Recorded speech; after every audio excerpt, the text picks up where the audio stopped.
Excel এমন একটি software যেটা হিসাব নিকাশের জন্য সবচেয়ে বেশি বিখ্যাত। এখানে আপনি অনেক জটিল ক্যালকুলেশনও অনেক সহজে করে ফেলতে পারবেন। এক্সেলের বেসিক লেভেলে আপনাকে যা জানতে হবে তা হলো ইন্টারফেস, রিবন এবং ওয়ার্কশিট সম্পর্কে ধারণা থাকা লাগবে। এরপর জানতে হবে কিভাবে ডাটা এন্ট্রি, ফরম্যাটিং, সর্টিং এবং ফিল্টার করা যায়। এক্সেল ফর্মুলা শিখতে হবে, যেমন সাম, এভারেজ, মিনিমাম, ম্যাক্সিমাম এটসেট্রা। কিছু চার্ট শিখতে হবে, যেমন column chart, line chart, pie chart ইত্যাদি। এখানে আমাদের Excel basic complete.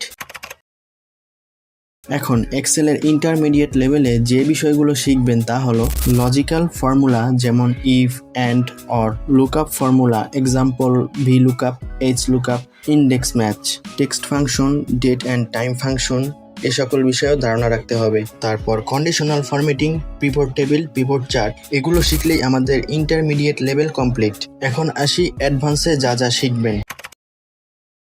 Array formula, যেমন নতুন এক্সেলে ডাইনামিক ফর্মুলা ইউজ করতে পারা। তারপর দেখতে হবে কিভাবে ডাটা ভ্যালিডেশন করতে হয়। এরপর অ্যানালাইসিস কি, কেন, কিভাবে, সেটা ভালোভাবে জানতে হবে। অ্যানালাইসিস এমন একটা টপিক, এটা নিয়ে আলাদা একটা ভিডিওই তৈরি করা যায়। হয়তো আমি পরবর্তীতে কোনো সময় এই অ্যানালাইসিস টপিকের উপর আলাদা একটি ভিডিও আনতে পারি। আপনাদের এই ভিডিওতে রেসপন্সের উপর ভিত্তি করে চেষ্টা করব অ্যানালাইসিস নিয়ে একটা আলাদা ভিডিও তৈরি করার। তারপর শিখতে হবে পাওয়ার কোয়েরি, পাওয়ার পিভট এবং ডাটা মডেলস, অর্থাৎ নিজে নিজে ডাটা মডেল তৈরি করা শিখতে হবে।